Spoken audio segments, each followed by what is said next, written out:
많은 분들이 이런 질문을 합니다. 목사님, 예수님의 그 약속을 믿습니다. 그런데 불안합니다. 인간이 로봇가 아닌데 어떻게 근심 걱정을 안 할 수 있습니까? 근심의 짐을 하나님께 완전히 맡길 수가 없습니다. 걱정을 떨쳐버릴 수가 없습니다. 성도 여러분, 하나님께서 우리의 짐을 어떻게 해결하고 도와주는지 정확하게 알아야 된다는 것입니다.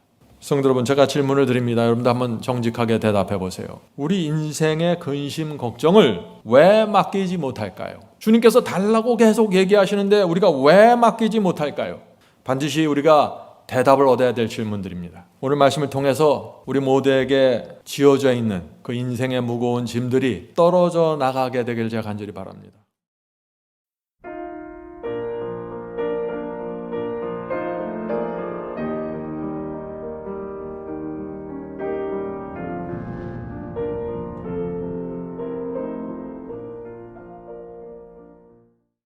오늘 제가 나눌 말씀의 제목은 염려할 것인가 아니면 하나님을 믿을 것인가 라는 제목입니다.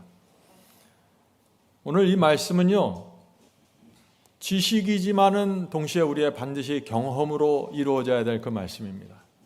주님을 정말 진실하게 따르는 분들 중에 근심과 염려의 짐을 내려놓지 못해서 힘들어하는 분이 얼마나 많은지 모르겠습니다. 근래 재난들이 생기고 경제가 참 어려워지면서 많은 분들이 근심으로 들어가고 있습니다. 그래서 많은 전화를 제가 받습니다. 주로 이런 질문을 제게 드리고 있습니다. 저는 주님을 잘 믿고 싶은 그리스도인입니다. 제 삶 속에 도무지 해결할 수 없는 문제들이 있습니다. 자식도 정말 저에게 큰 십자가입니다. 남편이 경제적으로 치는 사고들도 감당하기 어렵습니다. 저는 고난의 구덩이에서 빠져나가고 싶은데 방법을 모르겠습니다. 어떻게 하면 근심, 염려로부터 해방될 수 있을까요? 많은 분들이 이런 질문을 합니다. 또 이 질문 외에 여러 가지 다양한 인생의 짐들이 있겠죠? 반드시 우리가 대답을 얻어야 될 질문들입니다. 오늘 말씀을 통해서 우리 모두에게 지어져 있는 그 인생의 무거운 짐들이 떨어져 나가게 되길 제가 간절히 바랍니다. 성도 여러분, 오늘 유튜브를 보면 많은 분들이 종말론을 많이 듣습니다. 종말론에 대한 설교를 하면 조회수가 많이 올라갑니다. 그런데 마지막 시대의 징조를 분별해도 내 삶의 근심과 염려가 떨어져 나가지 않고 내가 거기서 짓눌려 살면은요, 종말을 통과하지 못하게 됩니다. 신앙이 무너질 수 있는 것입니다. 근심 걱정에서 해방되지 못하면은 예수님과 깊은 관계가 이어져 가기가 어려운 것입니다. 이런 면에서 오늘 우리가 나눈 말씀은 굉장히 중요한 말씀입니다. 남미에서 가장 행복한 나라가 있다고 합니다. 여러분들 그 나라가 어느 나라인지 아세요? 남미에서 가장 행복한 나라, 남미에서 가장 잘 사는 나라일까요? 아닙니다. 콜롬비아라고 합니다. 통계에 의하면 이 콜롬비아 사람들이 가장 행복하게 느낀다고 합니다. 근데 사실 이 콜롬비아를 보면 정말 어렵고 가난한 나라입니다. 위험한 나라입니다. 경제가 완전히 무너져 있고 거대한 마약상들이 카르텔로 지금 위험한 장사를 하고 있습니다. 또 게릴라들이 있어서 편할 날이 없습니다. 정부가 마음대로 통제할 수 없는 그런 상황 속에 있는 나라가 콜롬비아입니다. 그런데 거기 콜롬비아 시민들이 쉽게 기쁨을 느끼고 자기에게 주어진 상황에서 만족하는 사람들이 있다는 것입니다. 참 희한하죠. 근데 그와 또 반대의 경우도 있어요. 제가 처음 신앙했을 때 미국에 있는 어떤 선교기관을 방문한 적이 있습니다. 그 선교기관은 아주 숲속에 있는 정말 아름다운 곳입니다. 환자들을 돌보는 사역을 하고 있었는데 참 조용하고 이렇게 한번 들어가면 이곳이 영적이구나 하는 그런 느낌을 받는 그런 선교기관이었습니다. 근데 제가 거기서 방문해서 차에서 내려서 그 환자들 돌보는 건물로 들어갔는데 그곳에 있는 분들의 표정도 또 평화롭고 정말 친절했습니다. 세상에 찌든 흔적이 잘 보이지 않는 그런 곳이었습니다. 그런데 얼마 후에 제가 그곳에 오랫동안 살았던 한 분과 만나서 대화할 기회가 있었습니다. 그런데 그때 또 제가 놀라게 되었습니다. 왜 놀랐을까요? 그 거의 완전하게 보이는 그 평화로운 곳에서 그곳에 사는 사람들이 고민과 염려와 문제가 있다는 것입니다. 똑같은 슬픔과 고통 속에서 그들도 살아가고 있다는 것입니다. 성도 여러분, 이 세상 사람들은요, 의인이든지 악인이든지 잘 살든지 못 살든지 다 문제를 갖고 살고 있는 것입니다. 가정 문제, 경제 문제, 건강 문제, 노후 대책 문제, 또 사람들 사이의 관계 문제, 직장 문제, 학교 문제, 친척 문제, 참 다양한 문제 속에서 우리가 살고 있는 것입니다. 어떤 분은 빚이 많아서 고민이고, 어떤 분은 참 신앙이 없는 남편이나 자식 때문에, 또 말씀에 관심이 없는 아내 때문에 계속해서 근심이 깊습니다. 제가 어떤 때는 설교를 하라고 이렇게 단상에 딱 쓰잖아요. 그럼 어떤 때는 몇 분들 이 이마에 딱 써져 있어요. 뭐라고 써 있는지 아세요? 십자가, 그렇게 써 있어요. 성도 여러분, 우리가 앞으로 가면 갈수록 근심과 염려가 많은 세상을 살게 됩니다. 재림의 징조들이 분명하게 나타날수록 많은 사람들이 깊은 혼돈 가운데 빠지게 될 것입니다. 또 경제가 흔들 것입니다. 그것이 마태복음과 요한계시록의 예언입니다. 그래서 우리가 이 염려와 근심이 몰려올 때 이것을 우리가 신앙으로 어떻게 대처하고 극복해야 되는지, 이것을 실제적으로 배우지 못하면 정말 힘든 삶을 살게 된다는 것입니다. 자, 예수께서 재림의 약속을 주셨습니다. 재림의 약속을 주시면서 너희는 근심하지 말라고 했습니다. 자, 그 말씀을 보죠. 요한복음 14장 1절부터 3절입니다. 여러분들 잘 아시는 말씀이죠. 요한복음 14장 1절부터 3절입니다. 너희는 마음에 근심하지 말라. 하나님을 믿으니 또 나를 믿어라. 내 아버지 집에 거할 곳이 많도다. 그렇지 않으면 너희에게 일렀으리라. 내가 너희를 위하여 저소를 예배하러 가노니 가서 너희를 위하여 저소를 예배하면 내가 다시 와서 너희를 내게로 영접하여 나 있는 곳에 너희도 있게 하리라. 성도 여러분, 예수께서 염려와 근심에서 해방되는 방법을 분명하게 제시해 주셨습니다. 무엇인가요? 주님을 믿으라는 것입니다. 하나님을 믿으니 또 나를 믿어라. 이 세상에 근심할 것이 많고 마지막 때 예수께서 재림하시기 전에 수많은 재난들과 근심거리들이 폭풍처럼 몰려올 테지만 너희는 나를 믿으라는 것입니다. 그래서 우리가 염려할 것인지 하나님을 믿을 것인지 결정해야 된다는 것입니다.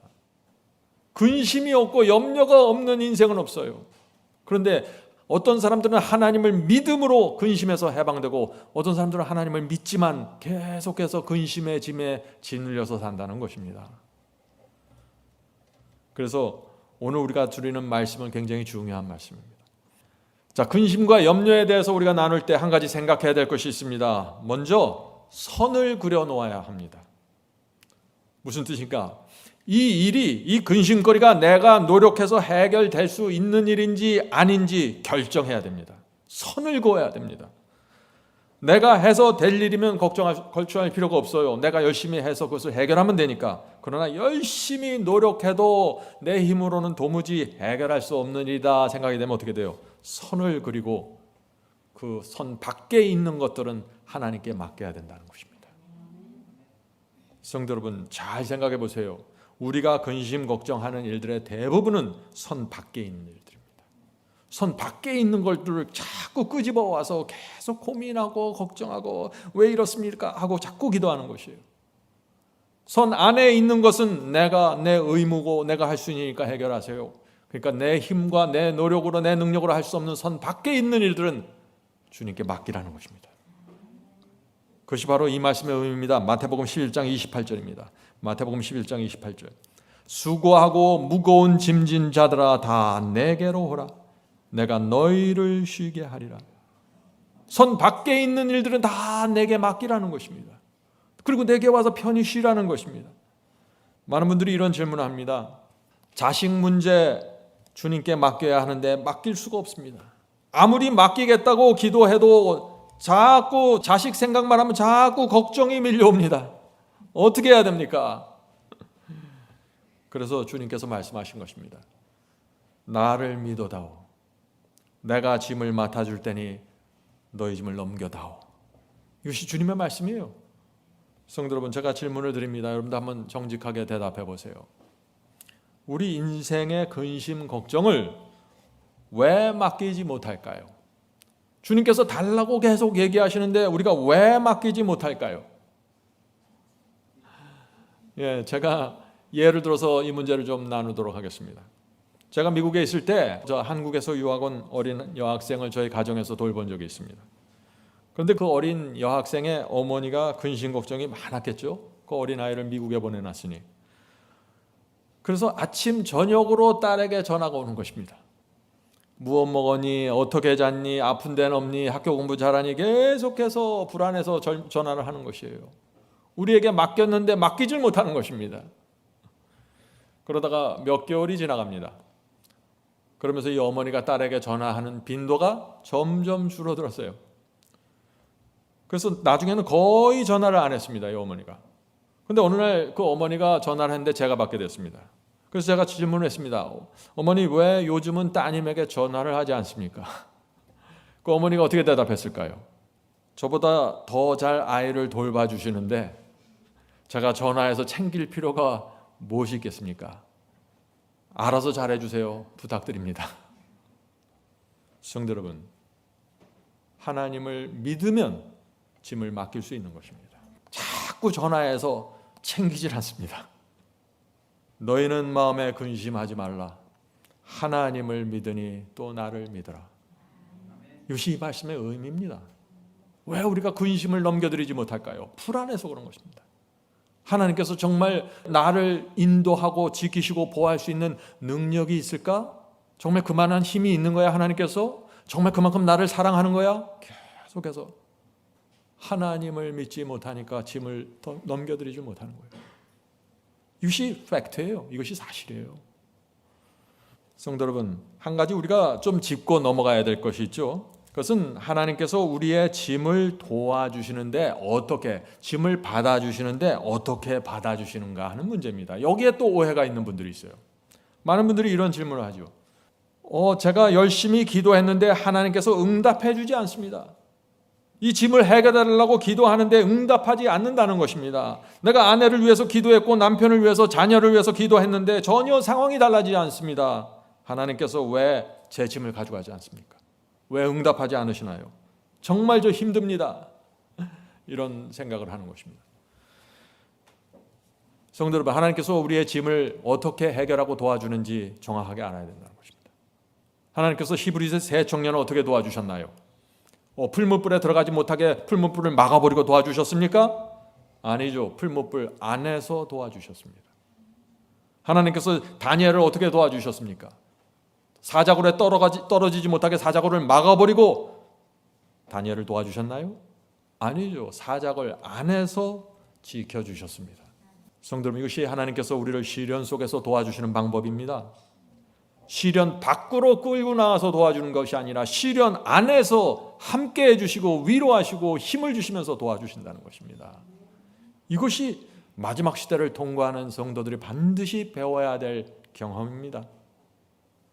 풀무불에 들어가지 않고 또 사자굴에 들어가지 않게 되어야 기도 응답받은 것이 아니라는 것입니다.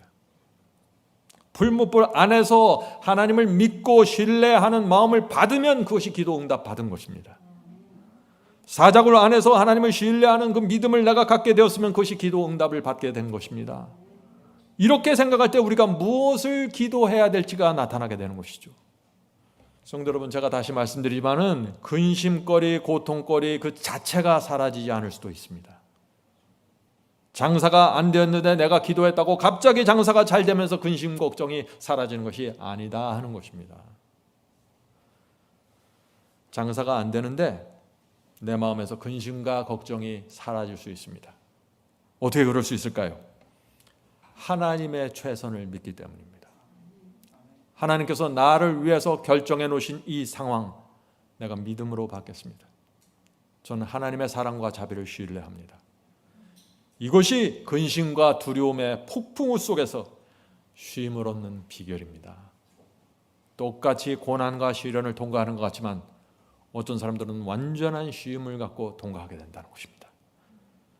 자, 제가 한 번은 또 어떤 목사님과 자녀 이야기를 하게 되었는데 그 목사님이 제게 이렇게 말씀했습니다. 저는 어린 두 아이를 미국에 보냈습니다. 아이들이 어렸을 때 미국에 보냈습니다. 그래서 제가 걱정에 대해서 얘기했어요. 아니 그렇게 어린아이들을 어떻게 미국에 보낼 수 있습니까? 걱정이 되지 않습니까 목사님? 그랬더니 그 목사님 웃으시면서 이렇게 대답했습니다. 제 부모님이 미국에 계십니다. 부모님께서 저보다 더 사랑하고 잘 돌보시는 것 같습니다. 저는 부모님을 신뢰합니다. 성도 여러분, 하나님을 믿으셔야 합니다. 그래야 내 근심과 걱정을 넘겨드릴 수 있는 것입니다. 너희는 마음에 근심하지 말라. 하나님을 믿으니 또 나를 믿어라. 결국 그리스도인의 평안은 이 말씀을 붙잡고 내가 믿음으로 받냐 안 받느냐로 결정되는 것입니다. 상황이 바뀌어질 때까지 기다리는 것이 아닙니다. 나보다 내 남편을 더 사랑하시는 하나님께 남편을 맡기는 것입니다. 나보다 내 자식을 더 염려하시는 그리스도께 내 자식을 맡기는 것입니다. 내가 가진 근심과 염려를 주님께 맡겨야 그것이 주님께 넘어가게 되는 것입니다. 주님께서 우리의 근심과 염려를 억지로 강탈해 오는 건 아닙니다. 우리가 맡겨야 되는 것입니다. 신뢰하고 믿음으로. 그래서 주께서 받아주시고 그 내 남편과 내 아내와 내 자녀와 아니면 그 지인을, 그 문제를 갖고 가시면서 그 인생 전체를 통해서 그 문제를 해결하시는 것입니다. 성도 여러분, 이것이 그리스도인의 신앙의 비결이 아니겠습니까? 물론 근심 걱정 계속해서 다가옵니다. 근심이 지나가고 염려가 지나가고 계속해서 왔다가 지나갑니다. 그것은 어쩔 수 없습니다. 순간적으로 우리가 근심의 공격을 받고 마음이 무거워질 수도 있습니다. 그러나 그것이 우리의 영혼을 짓누르고 지배하고 장악하면 안 된다는 것입니다. 제가 말씀드리죠. 늘 새가 머리 위에 지나가는 것은 막을 수 없지만 새가 머리 위에 둥지를 틀고 앉는 것은 막아야 하는 것입니다. 근심 걱정이 지나갈 수 있습니다. 그러나 그것이 내 머리 위에 둥지를 치고 나를 무겁게 짓눌러서 좌절시키면 안 된다는 것입니다. 성도 여러분, 근심이 계속 옵니다. 우리 인생에 줄을 서서 다가옵니다. 염려거리가 줄을 서서 다가옵니다. 살아남는 사람들은 누가 살아남을까요? 주님을 믿는 사람들입니다. 우리 인생 전체를 보면서 주께서 우리를 인도하신다는 것을 믿어야 하는 것입니다. 믿으면 평안이 오는 것입니다. 그래서 성도 여러분, 하나님을 믿으십시오. 하나님은 완전하셔서 실수하지 않으십니다. 잘못 판단하지 않아요. 자꾸 염려해서 하나님, 제가 이 문제는 더 잘하는데요, 맡길 수 없습니다. 제가 이 문제는 정확하게 알아요. 그래갖고 맡기질 않는 거예요. 하나님께서는 모든 일이 합력해서 선을 이루시는 능력을 가지시는 분입니다. 이쪽에서는 손해보는 것 같아서 다른 쪽에서 그것을 회복해서 전체를 선으로 끌고 나가시는 분입니다. 그래서 우리가 지금은 염려 때문에 참 고통스러운 것 같이 보이지만은 인생의 길을 한참 지나다 보면 어떻게 돼요?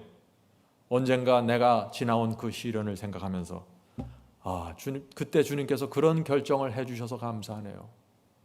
주께서 그때 내게 이런 시련을 허락해 주시지 않았으면 내가 전혀 어린아이같이 유치하게 살다가 끝났을 텐데, 이렇게 생각하는 것입니다. 제 마음에 후회가 하나 있습니다. 젊은 시절에 제가 했던 후회 말이죠. 제 인생에도 많은 시련이 있었습니다. 그런데 제가 그때 더 주님을 신뢰하고 주님을 믿고 주님을 충성했으면 제 신앙이, 제 성품이 지금보다 훨씬 더 성장했을 텐데, 그런 후회를 하는 것입니다. 그때 내가 시련 속에서 하나님께 기도하고 하나님께 영광을 올렸다면 하나님의 마음에 얼마나 큰 기쁨이 있었을까? 이런 아쉬움이 있는 것입니다. 성도 여러분, 여러분의 생애 속에서 원하는 시련이 올 때, 고난이 올 때 놓치지 마세요. 그것은 우리가 성장하고 우리가 더 주님께 가까이 가고 우리가 주님께 기쁨을 드릴 수 있는 중요한 기회가 되는 것입니다. 세상 사람들은 이런 말을 하죠. 시간이 지나가면 해결될 것입니다. 시간이 지날 때까지 납작하게 엎드려서 기다리세요. 우린 시간이 지나갈 때 기다릴 필요가 있습니다. 물론. 그런데 그리스도인은 고통의 시간이 지나갈 때만을 기다리는 사람들은 아닙니다. 우리는 하나님을 믿어야 합니다. 고통이 지나갈 때 하나님을 믿는 사람들입니다. 그냥 막연히 기다리는 것이 아닙니다. 너희는 마음에 근심하지 말라. 하나님을 믿으니 또 나를 믿으라. 얼마나 아름다운 말씀입니까? 어떤 때는 이 말씀을 생각하면 아름다운 음악처럼 제 귀에 들립니다. 성도 여러분, 남편이 병이 나서 직장을 잃었습니까? 자녀가 힘든 병에 걸렸습니까? 그런 일들이 정말 고통스럽지만은 우리가 해결할 수 있는 해결책은 또 없는 것입니다. 그럼 어떻게 해야 될까요?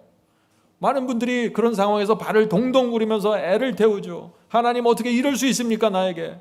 제가 헌금도 잘 드리고 교회 생활도 열심히 했는데 어떻게 이런 일이 일어납니까? 하고 모든 원망을 하나님께 돌리는 것입니다. 근데 예수께서 뭐라고 하셨나요? 너희 중에 누가 염려함으로 그 키를 한 자나 더 할 수 있겠느냐? 마태복음 6장의 말씀이죠. 자꾸 걱정하고 염려한다고 달라질 것이 아무것도 없습니다. 내가 할 수 있는 일은 하세요. 그러나 내가 할 수 없는 그 선 밖에 있는 일들은 하나님을 믿고 맡겨야 될 것입니다. 만약 내가 그 맡기지 못하고 근심과 염려의 먹구름 속에 계속해서 주저앉아 있으면 어떻게 될까요? 내가 하나님을 믿지 못한다는 그 표정과 그 말이 계속해서 내게 흘러나오게 되는 것입니다. 그리고 인생이 어둡고 침울하게 됩니다. 우리가 그렇게 그리스도인의 삶을 살 수는 없죠. 이 아까운 그리스도인의 삶을 말이죠. 시편에는 근심 걱정에 짓눌려 있는 모습이 이렇게 나옵니다. 시편 31편 10절입니다. 쉬운 성경으로 읽어드리겠습니다. 번민으로 신음하면서 세월을 보냅니다. 근심으로 기운을 잃었으며 슬픔과 탄식으로 내 뼈가 점점 쇠약해 가고 있습니다. 성도 여러분, 우리가 이런 상태를 끌고 가면 안 되는 것입니다. 번민으로 신음하게 되고 근심으로 기운을 잃었고 뼈가 쇠약해질 때 우리가 어떻게 해야 될까요? 이 구덩이에 빠졌을 때 우리가 어떻게 빠져나올 수 있을까요? 하늘 성소에 계신 그리스도를 바라보십시오. 주님께서 이 땅에서 당하신 그분의 가신 길을 기억하세요. 고난 속에서 그분이 어떻게 하셨는지. 그리고 나서 나보다 더 약한 자, 나보다 더 힘든 형제들, 자매들을 찾아가세요. 그들의 손을 붙잡고 도와주시고 그들을 위해서 기도해 주세요. 나를 위해서 기도하는 것이 아니라 나보다 더 망가져 있는 그 형제를, 자매를 위해서 기도하시고 그들을 위해서 봉사하세요. 그들에 대한 동정, 나보다 어려운 자들에 대한 동정이 내 마음을 채워야 합니다. 그렇게 함으로 내 문제를 잊게 되는 것입니다. 그것이 선으로 시련과 고통을 극복하는 주께서 주신 길입니다. 성도 여러분, 근심이 생길 때 주님의 이 약속을 붙잡으십시오. 여러분들 잘 아는 약속입니다. 마태복음 6장 26, 27, 34절 읽겠습니다. 공중의 새를 보라. 심지도 않고 거두지도 않고 창고에 모아 들이지도 아니하되 너희 천부께서 기르시나니 너희는 이것들보다 귀하지 아니하냐? 너희 중에 누가 염려함으로 그 키를 한 자나 더 할 수 있느냐? 내일 일을 위하여 염려하지 말라. 내일 일은 내일 염려할 것이요 한날 괴로움은 그날에 족하니라. 얼마나 감동적인 말씀입니까? 주님께서 이렇게 약속해 주시는데, 이렇게 디테일하게 약속해 주시는데 맡기지 못하고 걱정만 하면 어떻게 됩니까? 그것은 그리스도의 신앙이 아니죠. 믿어야 하는 것입니다. 유일한 방법은 하나님을 믿고 내 짐을 넘겨드리는 것입니다. 주여, 이 짐을 부탁드립니다. 제 힘으로는 도무지 안 되는 짐입니다. 이제 하늘에 계신 아버지, 우주를 창조하신 아버지, 이 영혼을 위해 돌아가신 아버지께 이 짐을 맡겨드립니다. 이렇게 하고 여러분은 찬송을 부르면서 또 다시 전진하는 것입니다. 그것이 믿음의 생애입니다. 제가 근심과 염려에 대한 설교를 하면은요, 많은 분들이 이런 질문을 합니다. 목사님, 예수님의 그 약속을 믿습니다. 그런데 불안합니다. 인간이 로봇가 아닌데 어떻게 근심 걱정을 안 할 수 있습니까? 근심의 짐을 하나님께 완전히 맡길 수가 없습니다. 걱정을 떠쳐버릴 수가 없습니다. 거의 똑같은 질문이에요. 제가 또다시 예를 들어서 설명드릴게요. 여러분들이 이 마음속에 이것이 어떤 문제인지 정확하게 이해하시고 여러분의 남은 생애를 살게 되길 바랍니다. 제가 아이를 키울 때 2살짜리 아들이 있었습니다. 제가 이 아이를 번쩍 들어서 가슴 높이의 옷장에다 이렇게 세워놓는 걸 좋아했습니다. 제가 좀 짓궂죠? 그러면 그 옷장에 올라오면 애가 불안해갖고 나를 이렇게 쳐다보고 있어요. 그러면 그때 제가 손짓을 하면서 야, 이제 아빠가 받아줄 테니 뛰어내리라고 자꾸 손짓을 하죠, 제가. 아기가 저를 보면서 망설이죠. 근데 제가 계속해서 손짓하면서 뛰어내려고 하면은 아기가 결국 어떻게 돼요? 웃으면서 손을 벌리고 저한테 떨어집니다. 무엇이에요? 아이가 저를 믿은 것입니다. 나중에는 그 아들이 먼저 자꾸 옷장을 가리켜요. 저기 올려달라고. 뛰어내리고 싶다고요. 어떻게 그럴 수 있을까요? 그 2살짜리 아이가 겁도 없이 아버지에 대한 믿음이 생긴 것입니다. 아버지의 품은 안전하고 확실하다는 믿음을 갖게 된 것입니다. 성도 여러분, 우리가 하늘 아버지를 그렇게 믿어야 하는 것입니다. 그래야 옷장 위에 있지만 불안해하지 않고 하나님을 믿고 가게 되는 것입니다. 믿으면 근심의 짐을 내려놓을 수 있고 믿지 못하면 내가 붙잡고 사는 것입니다. 여러분이 결정하셔야 됩니다. 어떻게 사시겠어요? 하나님께서 우리를 어떻게 보살피는지 잊지 마세요. 공중의 새를 보라. 심지도 않고 거두지도 않고 창고에 모아들이지도 아니하되 너희 천부께서 기르시나니 너희는 이것들보다 귀하지 아니하냐. 우리가 하나님의 이 마음을 알면은 근심과 걱정의 짐을 모두 다 주님께 넘겨드리게 되는 것입니다. 그리고 평안과 만족과 행복 속에서 남은 삶을 또 걸어가게 된다는 것입니다. 이것이 승리의 생애입니다. 이것이 승리의 생애예요. 성도 여러분, 내가 낭떠러지를 지나가든지 고통과 슬픔의 길을 지나가든지 병의 길을 지나가든지 사망의 골짜기를 지나가든지 하나님을 믿으셔야 하는 것입니다. 유일한 길입니다. 믿으면 짓눌리지 않고 통과합니다. 믿지 않으면 모든 짐을 내 위에 엎겨놓고 내가 짊어지고 가면서 자꾸 힘들어하는 것입니다. 우리가 이 짐을 맡겨드리려면요, 아버지가 누군지를 알아야죠. 그죠? 정말 내 아버지가 정말 믿을 수 있는 분인지 알아야죠. 알기 위해서 뭘 하는 거예요? 알기 위해서 바이블 칼리지 공부하는 거예요. 알기 위해서 성경을 공부하는 것입니다. 성경 속에 나타난 하나님이 어떤 분인지 성경을 공부하는 중요한 이유는 내 인생을 주님께 맡기기 위해서입니다. 우리가 잊지 말아야 할 것은요, 하나님을 알아가는 과정이 하루아침에 되는 것이 아닙니다. 시간이 걸립니다. 저희 아이가 옷장 위에 서서 망설이고 주저하는데 시간이 걸렸습니다. 시편 34편 7절부터 10절 보겠습니다. 주를 경외하고 내 인생을 맡기는데 어떤 경험과 어떤 과정과 시간이 필요한지 설명합니다. 시편 34편 7절부터 10절입니다. 여호와의 사자가 주를 경외하는 자를 둘러진치고 저희를 건져주시도다. 주를 경외해야 합니다. 그래야 여호와께서 둘러진치고 건져주시는 것입니다. 그런데 이 경험을 알려면은 시간이 필요합니다. 이 경험을 해봐야 되는 것입니다. 계속해서 읽어보죠. 너희는 여호와의 선하심을 맛보아 알지어다. 그에게 피하는 자는 복이 있도다. 여호와께 피해야만 복이 있는 것입니다. 그러려면 여호와의 선하심을 맛보아야 한다는 것입니다. 맛보는 데는 시간이 필요하고 맛보는 데는 과정이 필요한 것입니다. 여호와는 선한 목자셔서 어떤 상황에서도 나를 푸른 초장으로 인도하신다는 그 사실을 믿으려면 경험이 필요하다는 것입니다. 계속해서 읽어보죠. 너희 성도들아 여호와를 경외하라. 저를 경외하는 자에게는 부족함이 없도다. 놀라운 말씀이죠. 젊은 사자는 궁핍하여 줄일지라도, 아니 젊은 사자가 왜 먹을 것이 없어서 줄여요? 사자 중에 가장 힘든 게 젊은 사자인데 젊은 사자는 먹을 거 걱정하지 않아요. 그런데 그 젊은 사자마저도 굶을지라도 여호와를 찾는 자는 모든 좋은 곳에 부족함이 없으리로다. 이것이 하나님의 약속이에요. 이 하나님의 약속을 믿고 찾으면 부족함이 없다는 것입니다.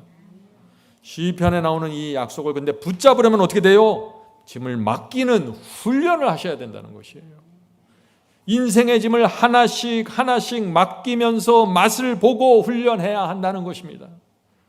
내가 이 짐을 맡겼을 때 어떤 맛이 느껴지는지 맛을 보아야 한다는 것입니다. 그렇게 하면 하나님께 점점 더 큰 짐, 점점 더 무거운 짐을 맡기면서 내 인생 전체를 드리고 살아가게 된다는 것입니다. 이것이 승리의 복음입니다. 그래서 많은 사람들이 저 사람은 가난한 것 같은데, 저 사람은 짐이 많은 것 같은데 어떻게 저렇게 만족하고 평안한 얼굴을 살까? 비결이 여기에 있다는 것입니다. 성도 여러분, 모든 근심 걱정을 맡기려면요, 오늘부터 하나씩 맡겨보세요. 여러분의 마음속에 시련을 주는, 무거운 느낌을 주는 그 짐부터 한번 맡겨보십시오. 여호와의 선하심을 알게 될 때까지 말이죠. 성도 여러분, 앞으로 세상은 점점 더 어려워집니다. 요한계시록은 마지막 환란이 있을 거라고 경고하고 있습니다. 그때 여호와를 믿고 모든 것을 맡기는 성도들만 통과하게 될 것입니다. 하나님의 안식 속에서 말이죠. 언젠가 내가 그런 신앙을 하겠지, 언젠가 나도 내 인생을 맡기겠지, 그렇게 언젠가라고 말하지 말고 오늘 하나씩 맡겨보시라는 것입니다. 그것이 준비입니다. 그렇지 않으면 신앙은 성장하지 않습니다. 신명기 33장 27절입니다. 신명기 33장 27절. 영원하신 하나님의 너의 처소가 되시니 그 영원하신 팔이 내 아래에 있도다. 그가 내 앞에서 대적을 쫓으시며 멸하라 하시도다. 성도 여러분, 이 신명기 이 말씀에서 우리가 하나님의 능력을 느껴야 되는 것입니다. 영원하신 하나님께서 팔을 쭉 뻗어서 몸 아래 넣어서 떠받쳐 갖고 계시다 이거예요. 제가 우리 자녀들 어렸을 때 제 이 든든한 발로 그 어린아이, 이 손바닥만한 그 어린아이를 제가 이렇게 안고 있었던 것처럼 하나님께서 하나님의 오른팔을 뻗어서 우리 몸 밑에 넣으시고 떠받치고 계시다는 것입니다. 성도 여러분, 신앙은 단순한 것입니다. 신앙이 뭐예요? 하나님을 믿고 신뢰하는 것입니다. 그럼 완전한 평안 가운데 들어가는 것입니다. 얼마나 단순한지 모르겠어요. 이사야 40장 보겠습니다. 이사야 40장 28절부터 31절. 하나님은 이런 분이시라는 것이죠. 너는 알지 못하느냐? 듣지 못하였느냐? 영원하신 하나님 여호와 땅 끝까지 창조하신 자는 피곤치 아니하시며 곤비치 아니하시며 명철이 한이 없으시며 지혜가 한이 없으시며 피곤한 자에게는 능력을 주시며 무능한 자에게는 힘을 더하시나니. 성도 여러분, 십자가의 사랑과 자비를 바라보세요. 그러나 동시에 하나님의 이 엄청난 능력을 바라보셔야 됩니다. 하나님의 능력과 하나님의 자비를 같이 붙잡고 가는 것입니다. 그것이 그리스도의 생애예요. 성도 여러분, 우리는 우상을, 아무 힘없는 우상을 믿는 사람들이 아닙니다. 우리는 능력 있는 하나님을 믿는 사람들이에요. 피곤한 자에게는 능력을 주시고 능력이 없는 이 무능한 자들에게는 힘을 주시는 하나님 말이죠. 이런 하나님을 믿어야 되는 것입니다. 그래야 근심 걱정이 사라져요. 내 아버지가 부자예요. 엄청난 능력을 갖고 있어요. 그러면 지금 내가 비록 부족하더라도, 아직 그 유산을 받지 못했더라도 내가 이 세상에서 얼굴 똑바로 들고 살게 되는 거예요. 그것이 하나님의 양자로 받아들여지는 경험입니다. 양자로 말이죠. 하나님을 믿지 못하면 근심, 걱정 내가 다 껴안고 살게 되죠. 누구 책임입니까? 내 책임입니다. 하나님의 책임이 아니에요. 이사야 40장 30절 읽겠습니다. 이사야 40장 3절 이어지는 성경절이죠. 소년이라도 피곤하며 곤비하여 장정이라도 넘어지며 자빠지되 오직 여호와를 앙망하는 자는 새 힘을 얻으리니 독수리의 날개치며 올라감 같을 것이요 다른 박질하여도 곤비치 아니하겠고 걸어가도 피곤치 아니하리로다. 성도님, 놀라운 약속입니다. 이 약속이 그런데 누구한테 주어져 있습니까? 누구한테요? 여호와를 앙망하는 성도들에게. 여호와를 앙망하는, 간절히 바라보는 그 성도들에게 새 힘이 주어진다는 것입니다. 새 힘이. 이건 내 힘이 아니에요. 하늘에서 내려오는 새 힘이 주어진다는 것이에요. 내 옆에서 수많은 사람들이 넘어지고 자빠져도 여호와를 믿고 신뢰하는 사람은 독수리처럼 날아간다고요. 어떻게 이럴 수가 있어요? 짐을 넘겨드렸다는 것입니다. 내 인생의 모든 짐을 주 앞에 넘겨드렸다는 것입니다.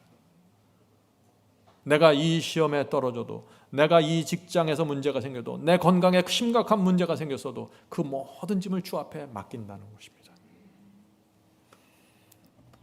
어떤 분들은 제가 이런 얘기하면 웃으면서 그래요. 그럼 목사님 이제부터는 아무것도 안 해도 되죠? 공부도 안 하고 뭐 직장 준비도 안 하고 그런 얘기 아니잖아요. 공중에 나는 새를 보라. 새가요 새벽같이 일어나서 먹이를 먹어야 먹고 삽니다. 게으른 자여 개미에게 배우라. 하나님께서는 신실하고 게으르지 않기를 바랍니다. 그러나 내 힘과 내 능력 밖에 있는 것을 주 앞에 온전히 들음으로써 너희가 사탄의 시험에 걸리지 말고 당당하게 살아가라는 것이죠. 성도 여러분, 우리 인생에 시련과 고통이 줄을 서서 기다리고 있습니다. 그거 아세요? 줄을 서서 기다리고 있어요. 제가 한 60년 넘게 살아보니까 줄을 서 있어요. 앞으로도 줄 서 있어요. 그거 보여요. 무슨 줄이 서 있는지. 하나하나 순서대로 오는 것입니다. 하나가 지나가면 또 하나가 옵니다. 모든 인생에게 정해진 시련의 양이 있습니다. 여러분 그거 아세요? 그걸 다 채우고 지나가는 것입니다. 그 시련의 양을 채워야 우리의 인생이 맞춰지고 은혜의 시간이 끝나게 되는 것입니다. 그러니 어떻게 해야 되겠어요?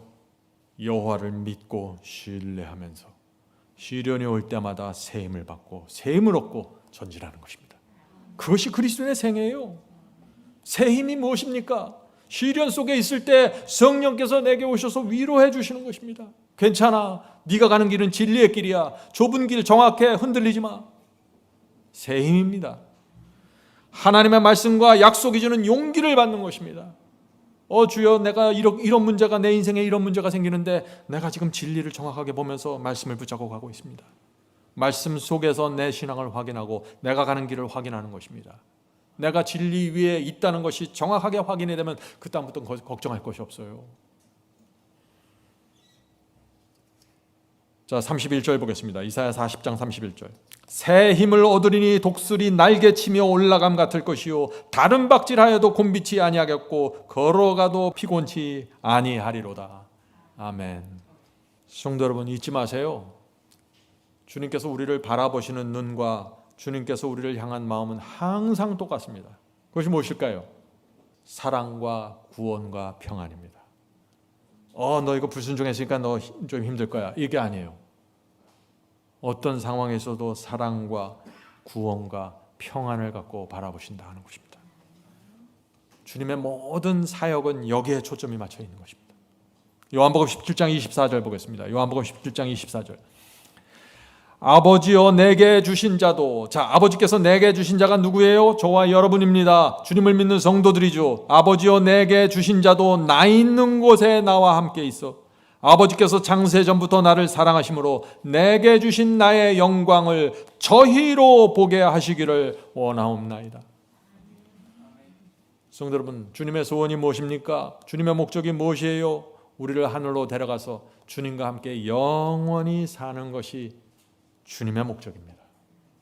이 목적을 이루기 위해서 어떤 때는 시련을 허락하시고 어떤 때는 아픔을 허락하시면서 모든 것이 협력해서 이 목적을 이루기 위해서 이루어진다는 것입니다.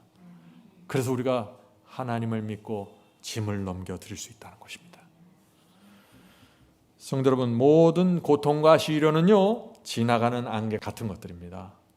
다 사라질 것입니다. 여러분의 눈에 보이고 만지는 모든 것들은 사라집니다. 영원히 남는 것이 있습니다. 그것이 무엇이에요? 진리입니다. 하나님의 말씀입니다. 그래서 진리를 쫙 정확하게 붙잡고 따라가고 있으면 아무것도 걱정할 필요가 없다는 것입니다. 나머지는 하나님께서 다 해결해 주시고 서포트해 주시고 힘을 주시면서 끌고 가신다는 것입니다. 너희는 마음에 근심하지 말라. 하나님을 믿으니 또 나를 믿으라. 이 말씀을 이해하시겠어요? 그래서 우리 그리스도인의 행복은 어디서 결정돼요? 염려할 것인가 아니면 하나님을 믿을 것인가, 여기에 달려있는 것입니다. 일이 잘 돼서 행복한 것이 아니에요. 절대 오해하지 마세요. 자, 그런데 조심할 것이 있습니다.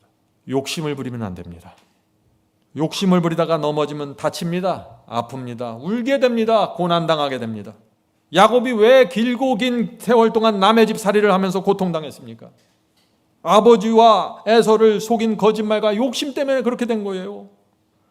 다윗이 승승장구하다가 왕이 되어서 승승장구하다가 왜 절망 속에 들어갔습니까? 탐욕 때문에 그런 것입니다. 그런데 이 반대의 경우도 있습니다. 내가 잘못해서 시련 속에 들어가는 경우가 있지만 그 반대의 경우도 있어요. 어떤 경우입니까? 아무리 신실하고 정직하게 살아도 사탄의 공격을 받아서 고난의 구덩이에 떨어질 수 있다는 것입니다. 요셉이 왜 감옥에 갔습니까? 신실했기 때문이죠. 사탄의 공격을 받은 것입니다. 다니엘이 왜 사자굴에 떨어졌습니까? 다니엘에게 문제가 있었던 것이 아니죠. 사탄의 공격을 받은 것입니다. 그래서 많은 사람들이 고난이 생기고 시련이 오면 이건 내 죄인가 내 잘못인가 자꾸 그렇게 해서 이제 절망 가운데 들어가죠. 근데 그렇게 할 필요가 없어요. 고난이 내 책임 때문에 왔든지 사탄의 책임 때문에 왔든지 고민할 필요가 없어요. 왜요? 죄가 있으면 회개하면 되는 것입니다. 이것이 사탄에서 온 공격인지 내 문제인지 그런 거 자꾸 신경 쓰지 말고 성령께서 내게 알려주시는 죄가 있으면 그것을 회개하고 주 앞에 드리면 되는 것입니다. 하나님께서는 이 회개한 영혼을 언제나 받아주십니다. 죄를 버리지 않고 포기하지 않으면 그런데 문제가 있는 것이에요. 고민이 깊어지고 정죄가 깊어지고 빠져나올 수 없게 되는 것입니다. 그러나 여러분이 성령께서 어떤 죄를 알려주실 때 회개하고 그것을 내려놓으면 정죄와 고민에서 완전하게 빠져나올 수 있다는 것입니다. 그런 사람들은 하나님의 심판과 형벌을 두려워할 필요 없는 것이죠. 성도 여러분, 죄를 회개했으면 하나님의 용서를 믿으셔야 합니다. 이것이 시련과 번민 속에서 벗어나는 중요한 길입니다. 많은 사람들은 죄를 회개하고도 자꾸 양심의 가책을 느껴요. 짐을 넘겨드리지 못하는 거예요. 그 가책의 짐을 넘겨드리지 못해요. 그래야 자기가 마치 정직한 것처럼 착각하는 것입니다. 그게 아니에요. 죄를 회개했으면 하나님의 용서를 믿고 받으셔야 됩니다. 이것은 하나님의 약속이에요. 그리고 하나님의 그 용서하시는 약속을 붙잡고 다시 일어서서 주님의 보혈로 받은 이 은혜의 용서를 보답하면서 살면 되는 것입니다. 그것이 그리스도인의 생애입니다. 자, 주님의 말씀 약속을 다시 들어보세요. 저는 이 말씀을 참 좋아합니다. 마태복음 6장에 있는 말씀이죠. 28절부터 30절입니다.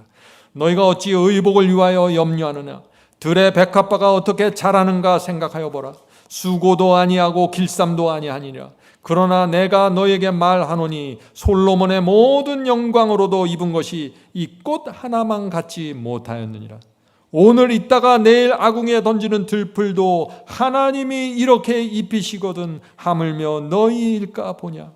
믿음이 적은 자들아. 왜 이렇게 근심 염려를 한다고 그래요? 예수님이 믿음이 적기 때문에 그렇다는 거예요. 나를 믿어달라는 것입니다. 성도 여러분, 이제 더 이상 근심 걱정으로 우리 아까운 인생을 소모하지 맙시다. 아무 소용없는 것입니다. 내일 할 걱정은 내일 하시고 땡겨오지 마세요. 하루하루 주님께 맡기고 삽시다. 그것이 하나님을 믿는 신앙입니다. 자, 마태복음 6장에 보면요, 예수께서 계속해서 근심하지 말라, 걱정하지 말라 계속해서 말씀하시다가 딱 포인트를 하시는 한 말씀이 나옵니다. 그 말씀이 뭐예요? 33절입니다. 마태복음 6장 33절. 이 말씀의 핵심입니다.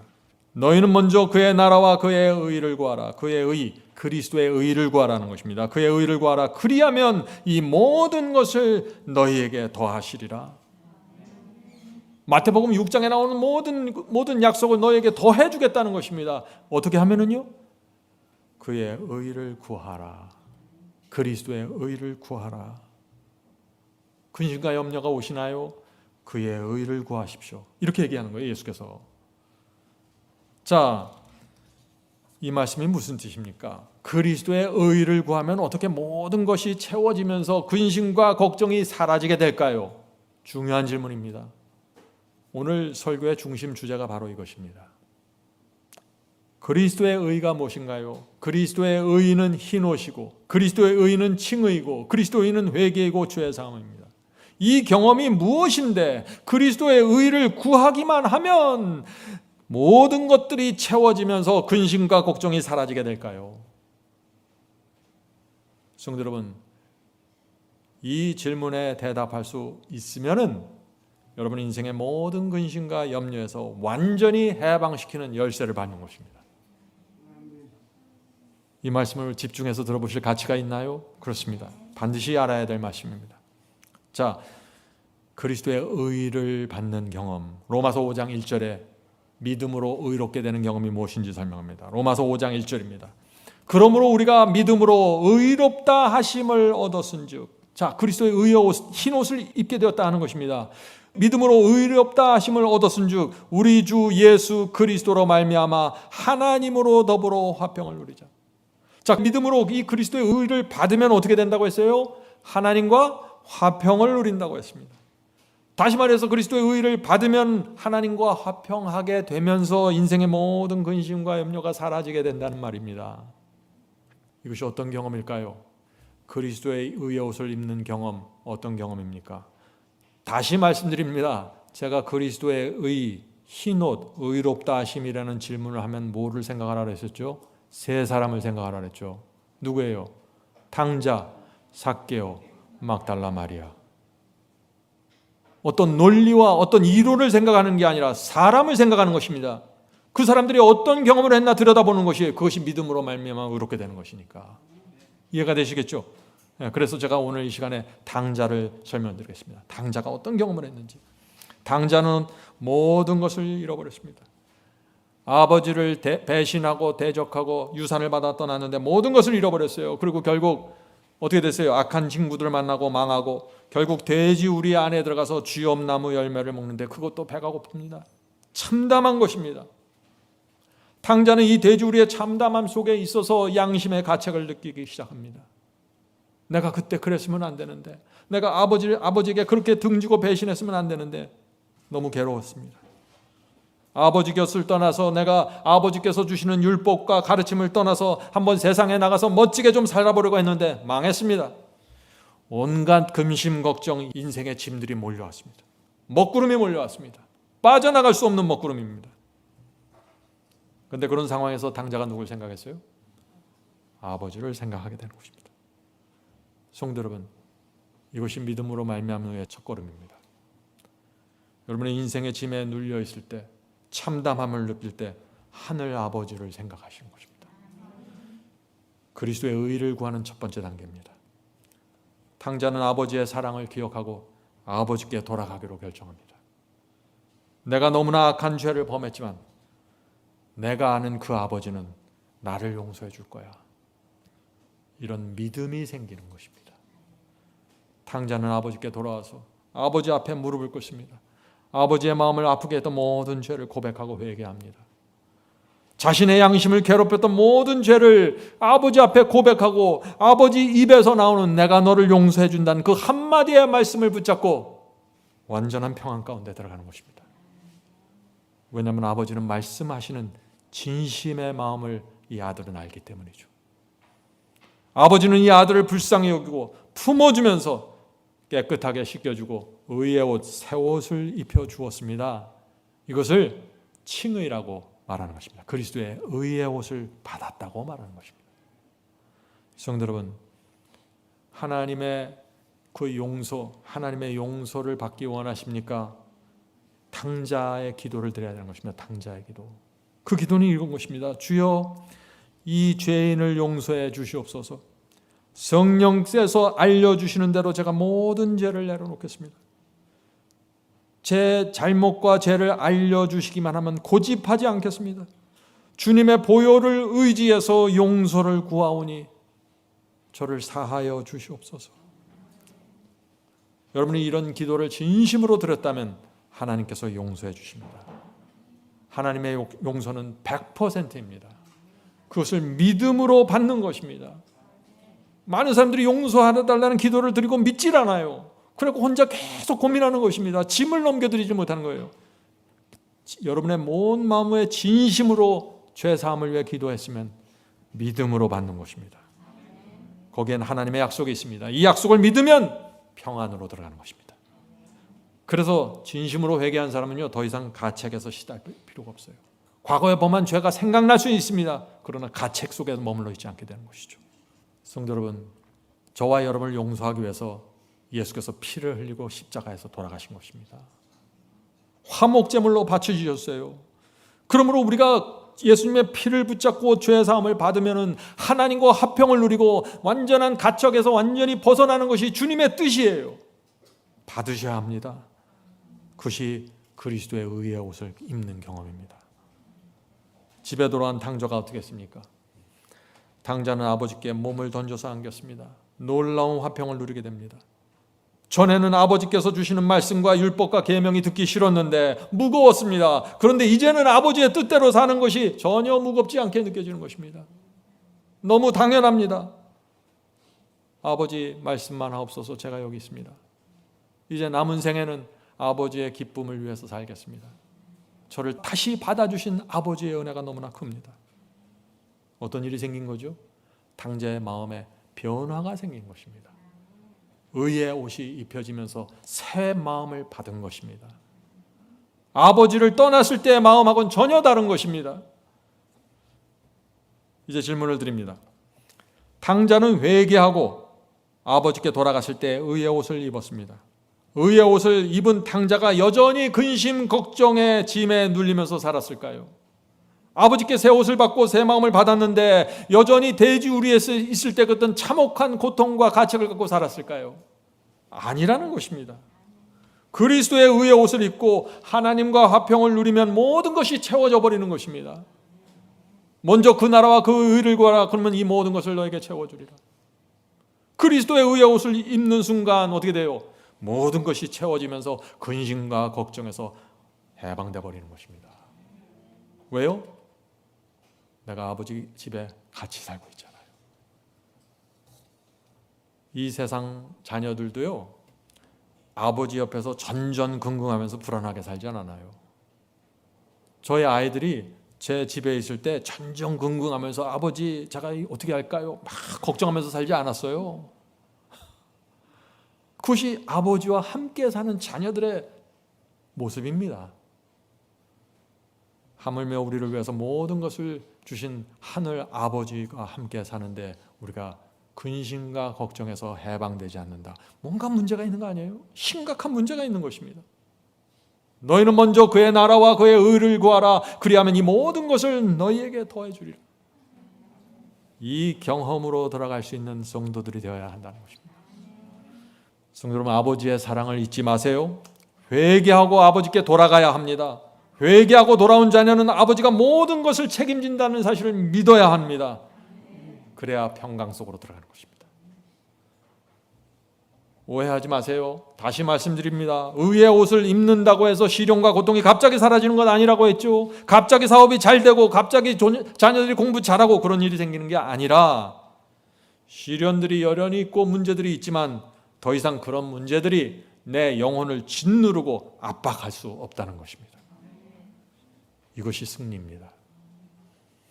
이것이 성경이 약속하는 평강의 길입니다. 로마서 5장 10절 11절 보겠습니다. 로마서 5장 10절 11절. 의롭다 하심을 받은 성도들의 경험입니다. 그 아들의 죽으심으로 말미암아 하나님으로 더불어 화목되었음즉.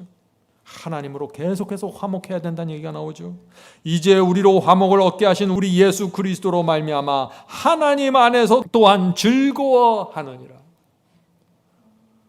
믿음으로 의롭게 되었으면, 새 옷을 입었으면, 죄사함을 받았으면, 탕자처럼 돌아왔으면 하나님 안에서 즐거워해야 된다고요. 이것이 마땅한 경험이라는 것입니다. 성도 여러분, 그리스도의 의의 옷을 입으면 죄만 용서받는 거 아니에요. 회개하면 죄만 용서받는 게 아니에요. 하나님 안에서 즐거워지고 행복해지는 것입니다. 죽든지 살든지 모든 것을 하나님께 맡기게 되면서 근심 걱정에서 완전히 해방돼 버리는 것입니다. 그래서 기적이 일어나는 것이에요. 그래서 이 믿음으로 의롭게 되는 이 경험 속으로 들어가는 사람마다 인생이 역전이 되어버리는 것입니다. 성도 여러분, 은퇴 후 대책 때문에 고민하지 마시고 이 경험으로 들어가세요. 여기서 단방에 역전이 되어버리는 것입니다. 하늘 아버지께 돌아가서 우리가 죄를 용서받잖아요. 그러면은 하늘 생명책에 이름만 올라가고 끝나는 것이 아니에요. 실제적인 변화가 생긴다는 것입니다. 오늘 많은 사람들이 믿기만 하면 구원이라고 한 번 구원하면 영원한 구원하면서 마음대로 살아가죠. 전혀 그 칭이 아니고 신호도 아니에요. 흰옷을 입고 의롭다 하심을 받으면 오늘 말씀하신 이 당자의 경험으로 정확하게 들어갈 수밖에 없는 것입니다. 제가 좀 심각한 질문을 드리죠. 어떤 사람이 죽을 준비가 되어 있는 사람일까요? 죄를 버린 사람입니다. 죄와 분리되는 순간 여러분은 완전한 평안 가운데 들어가게 되는 것입니다. 칭의를 받기 때문에 그렇습니다. 오늘날 교회에서 우리 모두 연약하고 죄인들인데 어떻게 죄를 이깁니까? 어떻게 순종하고 죄를 버릴 수 있습니까? 말도 안 됩니다 하는 말들을 자꾸 하죠. 정말 그렇습니까? 여러분 앞에 무덤이 열리고 죽음이 보이면은 어떻게 될까요? 무덤 앞에 서면은요, 단 하나의 죄도 갖지 않으려고 합니다. 죄를 문둥병처럼 멀리하게 됩니다. 모든 인간은 죽음 앞에서 진실을 보게 되는 것입니다. 결국 성도 여러분, 죽음을 준비하려면 두 가지가 필요한 것입니다. 과거와 현재가 씻음 받아야 합니다. 첫째, 과거에 지은 모든 죄를 회개하십시오. 기억나지 않는 죄들 염려하지 마세요. 그걸 말하는 것이 아닙니다. 성령께서 내 속에서 알려주시는 그 죄들을 회개하시라는 것입니다. 그렇게 하면 과거를 깨끗하게 씻음 받게 됩니다. 하나님의 약속이 주어져 있는 용서가 이루어집니다. 둘째, 과거가 해결됐으면 현재를 해결해야죠. 둘째, 현재입니다. 현재 내 마음속에 있는 하나님의 뜻과 맞지 않는 성령의 호소를 거절하고 있는 그 모든 것들을 내려놓고 버리십시오. 당자처럼 마음을 주님께 바치십시오. 아버지의 마음과 내 마음이 하나가 되는 그 경험이 필요한 것입니다. 성도 여러분, 죽음을 앞에 둔 분들만 이런 일을 하나요? 아니요.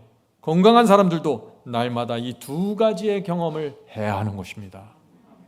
그렇게 하면 날마다 평강 속에, 완전한 평강 속에 살아가는 것이에요.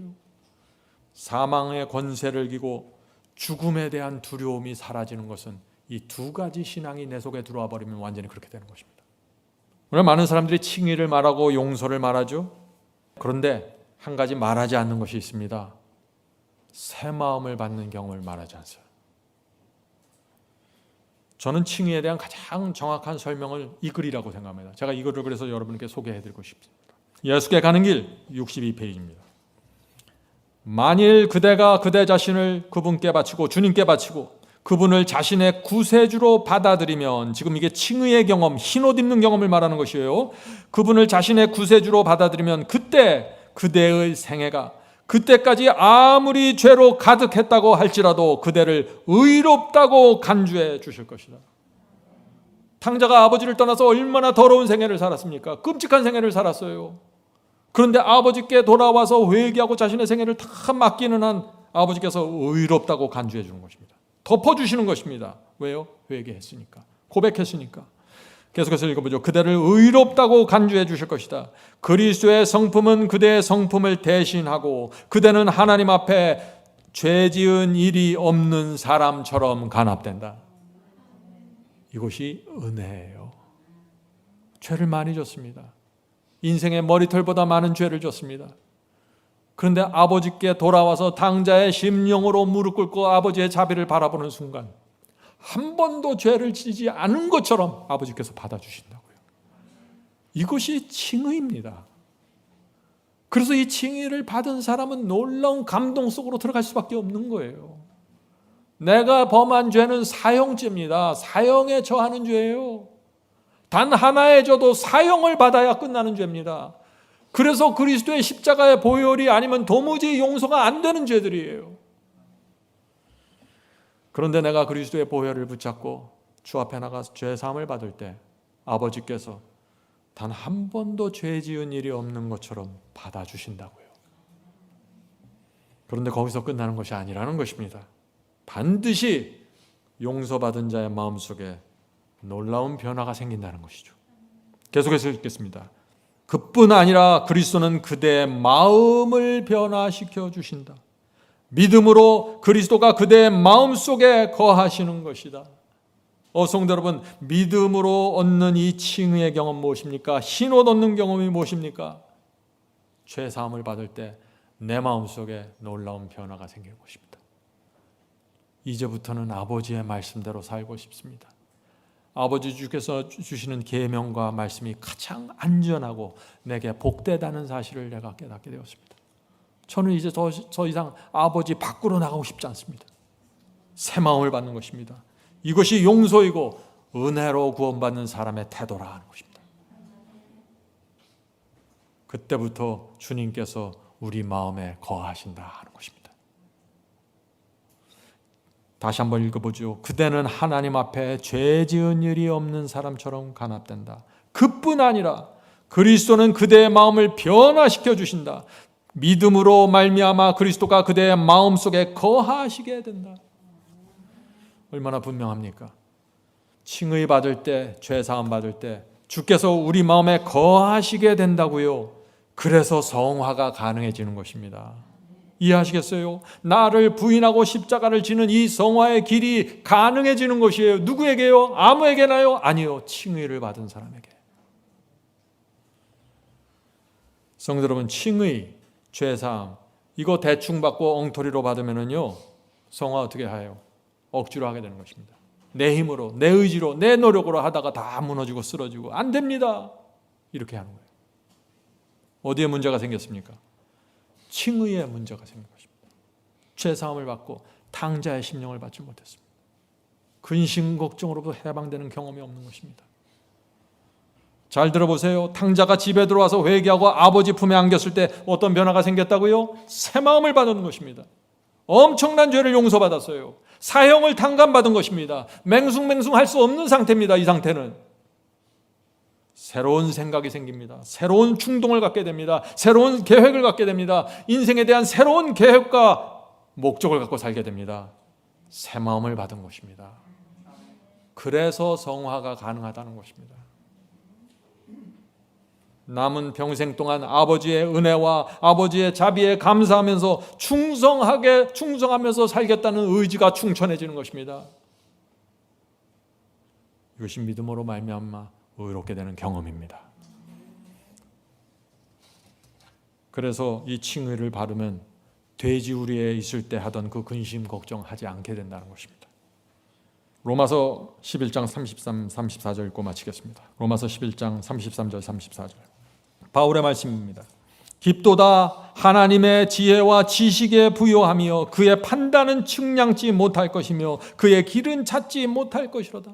하나님은 너무나 위대하고 너무나 지혜가 많고 너무나 능력이 엄청나서 우리 인간으로서는 도무지 판단하고 측량하기 어렵다고요. 그런 엄청난 위대한 하나님이니까 무조건 믿고 맡기라고 얘기하는 것입니다. 많은 사람들이 나는 내가 이해할 때까지만 따라가겠습니다 그러죠. 많은 사람들이 나는 내가 동의하는 선 안에서만 주님을 따라가겠다고 말하죠. 그런 사람들은 결국 못 따라갑니다. 왜요? 하나님은 우리가 생각하고 우리가 측량하고 우리가 판단할 수 있는 훨씬 더 높은 위대한 그 상황에 계신 분이에요. 여러분이 알고 이해하는 그 선 안에서만 쫓아가면 평생 그 모양의 그 신앙을 하다가 맞춰지게 되는 것입니다. 그러나 믿음으로 하나님이 누구인지 알고 믿음으로 그분을 따라가기 시작하면 이 세상과 이 상황과 모든 주변의 근심 걱정거리를 초월하는, 누구도 부러워하는 그런 삶을 살게 된다고 하는 것입니다. 성령께서 우리의 모두를 의와 평강의 길로 인도하시길 간절히 바랍니다. 하늘에 계신 저희들의 아버지, 저희 인생의 짐과 염려와 근심에서 이제 저희가 벗어나기를 간구합니다. 저희가 온전히 주님을 믿고 신뢰하게 도와주시옵소서. 너무나 오랫동안 주님을 믿는다고 했지만 정말 주님을 믿는다는 것이 무엇인지 저희가 이해하지 못하고 살아왔습니다. 주여, 저희의 부족함을 용서해 주시고 이제부터 주님을 믿음으로 이 세상을 이길 수 있도록 도와주시옵소서. 하늘에 계신 아버지, 오늘 이 자리에 무릎 꿇고 기도하는 성도들 온 마음과 진심으로 주 앞에 나옵니다. 주여, 저희를 받아주시고 저희 마음속에 있는 모든 죄들과 세속 주 앞에 내려놓고 이제 마음의 평강을 누릴 수 있도록 도와주시옵소서. 그리스도께서 주시는 그 의의 옷, 탕자가 받았던 그 옷을 저희가 받기를 원합니다. 그래서 모든 근심과 걱정에서 벗어나고 가책에서 벗어나고 남은 인생을 주님께 온전히 드리면서 기쁨과 감사함으로 하나님 안에서 화평을 누리고 기뻐하면서 살 수 있도록 도와주시옵소서. 그래서 이 예배당과 성전이 큰 은혜와 성령의 감동이 채워질 수 있도록 역사해 주시옵소서. 하늘에 계신 아버지, 세상이 어려워집니다. 힘들어집니다. 그러나 저희가 주님을 믿습니다. 주께서 저희의 인생을 인도하시고 모든 것이 합력하여 선을 이루시는 그 하나님의 지혜와 사랑과 능력을 믿고 의지합니다. 주여, 저희를 이 세속과 근심과 걱정에서 건져주시고 믿음으로 기쁨으로 씩씩하게 주님을 따라갈 수 있도록 축복해 주시옵소서. 이 모든 말씀 예수님의 이름으로 간절히 기도드립니다. 아멘.